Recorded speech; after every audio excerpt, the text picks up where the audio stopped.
الماسك مع بعض.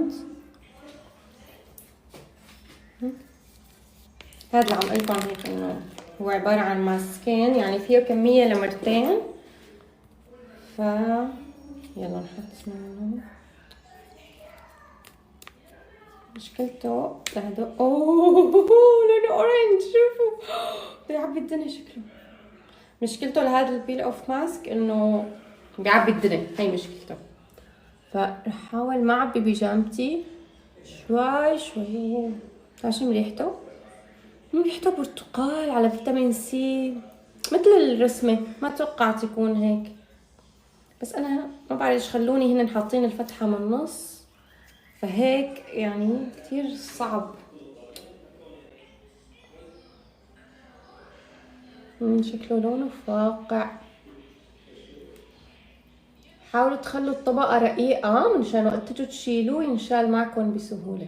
وقت تعملوا الطبقة سميكة ببطل ينشف، فبيصير كتير شيله صعب.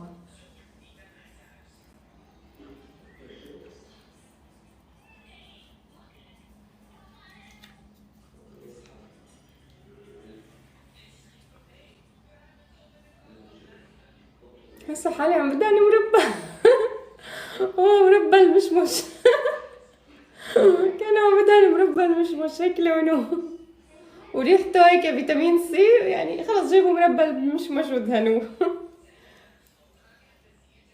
على فكرة انا كتير بشوف ناس تعمل ماسكات عقيدة بالبيت، بس انا ابدا ابدا ضد هذا الشيء، ما بشجعه ابدا ابدا. الماسك لازم اذا بدكم تعملوه بالبيت تاخدوا وصفة من اخصائي. مثلا في ماسكات بيكون فيها سكر، ماشي؟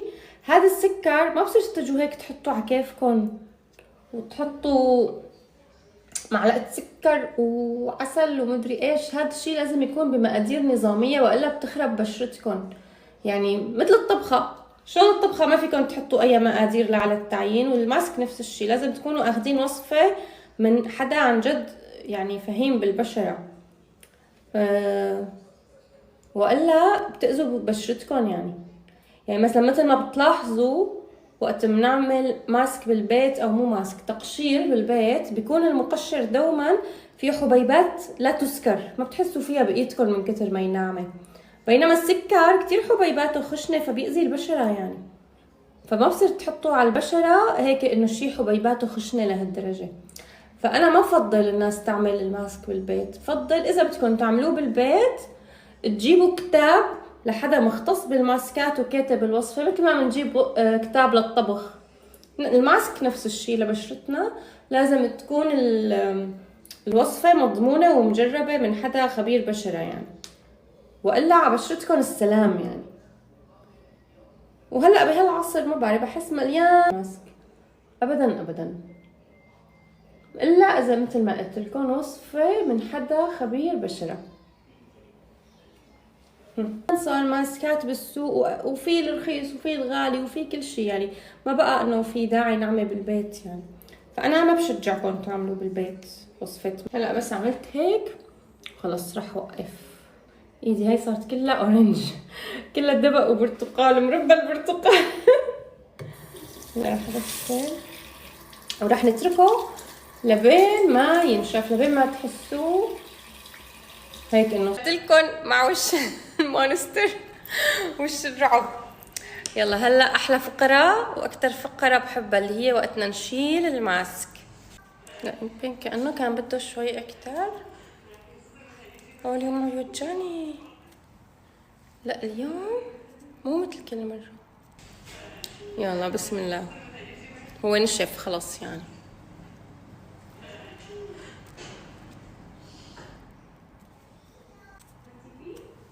بالعادة بيكون شيلته كتير سهلة،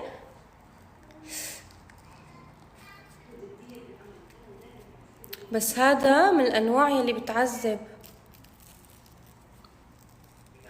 لا تورطت حسام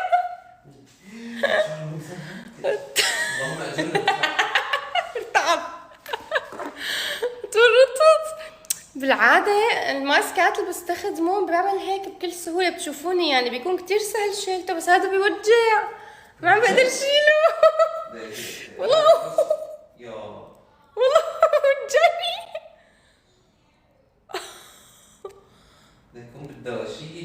لا تورطت. نجرب هون. الجبين المفروض يكون ما بيوجع.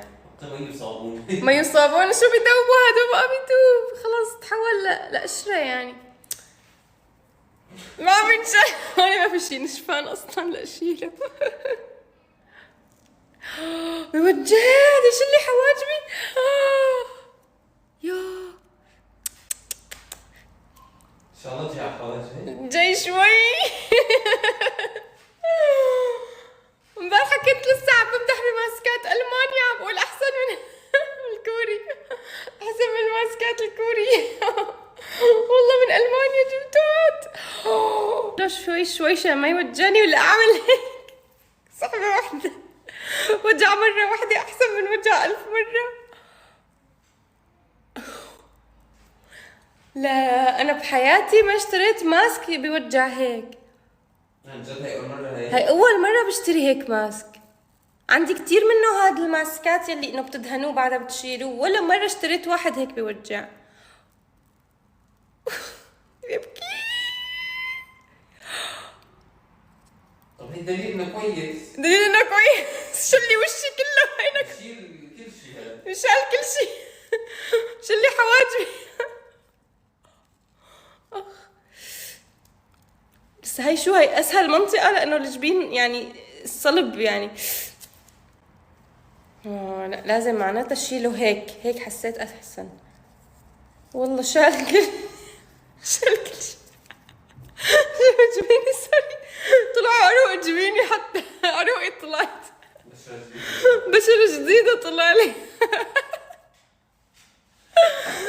يا هالورطة. والله ورطة. هون كتير خايفة اشيل. هون كتير عم بيوجع. كتير هون عم بيوجع. شيله مرة واحدة. شو قولك؟ مرة واحدة ولا شوي؟ رح جرب مرة واحدة. ها كفالتك اذا احمر وشي يا ويلك. يا انت قول. مره واحده. عدلي. عد للثلاثة يلا. 1 2 3. ما بدي. لا ارتاح. 1 2. ما